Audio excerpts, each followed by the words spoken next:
You have to stop this campaign against me. You can stop at any time. How? Confess and resign. You're attempting to destroy my reputation, but the result of all this is going to be your removal, not mine. What are you doing in this school? I'm trying to do good. Or even more to the point, what are you doing in this priesthood? You're single-handedly holding this school and this parish back. From what? Progressive education and a welcoming church. You can't distract me, Father Flynn. This isn't about my behavior, it's about yours. It's about your unfounded suspicions. That's right, I have suspicions. You know what I haven't understood through all this? Why do you suspect me? What have I done? You gave that boy wine to drink, and you let him take the blame. That's completely untrue. Did you talk to Mr. McGinn? All McGinn knows is the boy drank wine. He doesn't know he came to drink it. Did his mother have something to add to that? No. So that's it. There's nothing there. I'm not satisfied. Well, if you're not satisfied, ask the boy then. No, he'd protect you. That's what he's been doing. Oh, and why would he do that? Because you have seduced him. You're insane. You've got it in your head that I've corrupted this child after giving him wine. Nothing I say will change that. That's right. I'm not one of your truant boys, you know. Sister James is convinced I'm innocent. So you talked to Sister James? Well, of course you talked to Sister James. Did you know that Donald's father beats him? Yes. And might that not account for the odd behavior Sister James noticed in the boy? It might. Then what is it? What? What did you hear? What did you see that convinced you so thoroughly? What does it matter? I want to know. On the first day of the school year, I saw you touch William London's wrist, and I saw him pull away. That's all? That was all. But that's nothing. What are you writing now? You leave me no choice. I'm writing down what you say. I tend to get too flustered to remember the details of an upsetting conversation, and this may be important. When I talk to the Monsignor and explain why you have to be removed as the principal to this school. This morning, before I spoke with Mrs. Moeller, I took the precaution of calling the last parish to which you were assigned. What did he say? Who? The pastor. I did not speak to the pastor. I spoke to one of the nuns. You should have spoken to the pastor. I spoke to a nun. That's not the proper route for you to have taken, sister. The church is very clear. You're supposed to go through the pastor.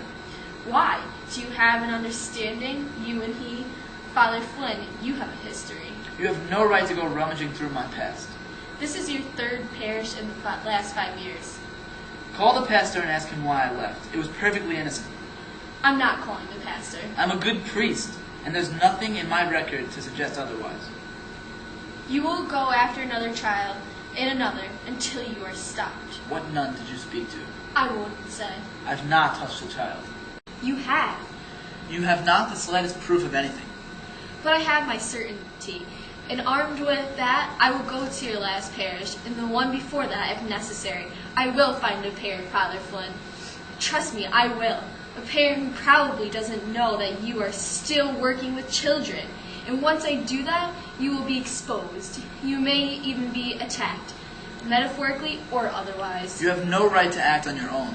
You're a member of a religious order. You have taken vows, obedience being one. You answer to us. You have no right to step outside the church. I will step outside the church if that's what needs to be done, though the door should shut behind me. I will do what needs to be done, Father, if it means I'm damned to hell. You should understand that, or you will mistake me. Now, did you give Donald Muller wine to drink? Have you never done anything wrong? I have.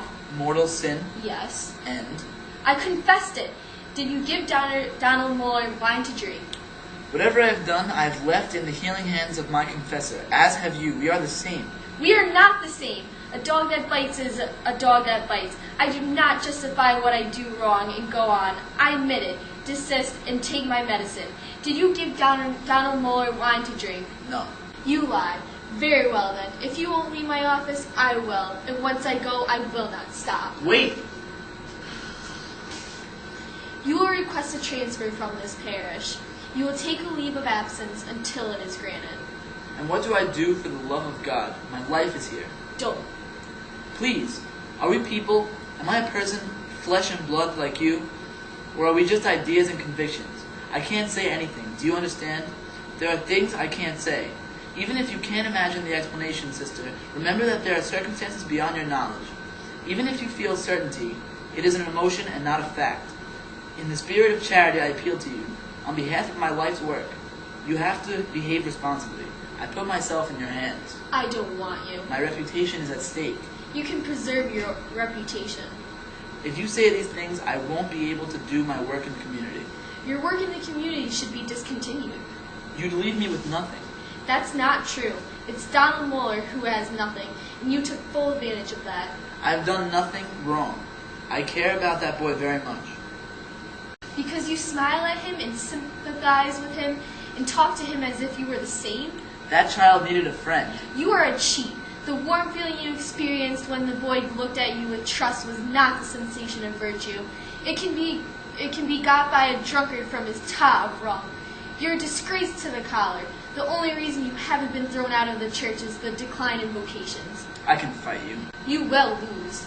You can't know that. I know. Where's your compassion? Nowhere you can get at. Stay here. Compose yourself. Use the phone if you like. Good day, Father. I have no sympathy for you. I know you're invulnerable to true regret. And cut your nails.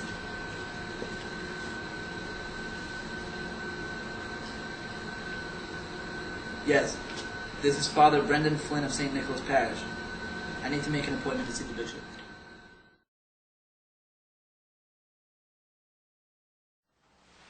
Yes. You know the test I did the other day? Yeah. I think I saw Ryan cheating. Are you sure? I'm positive. I saw it. Well, I'm pretty positive because it looked like he was cheating. Alright, thank you. Anytime. Jane, you can remember that? Yeah? So, do you know anything about Ryan cheating yesterday in class? No, why? Are you sure? Like, did he cheat on you? No, I don't let people cheat off of me. Okay, thank you. Ryan, I need you to come up here. That's my name. Yes?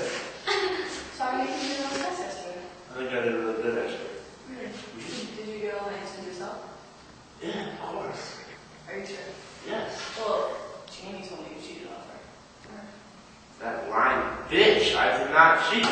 Why are you so? I don't know, Ryan. You have all things to do to get off me. You usually I'll take my hood off.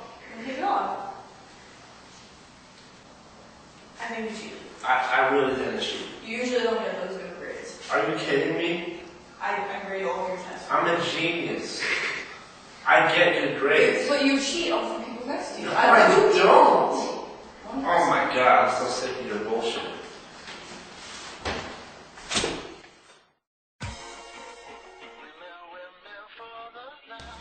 Would you prefer to be lectured about a play to learn it, or to do something creative and figure it out for yourself? I'd rather do something creative.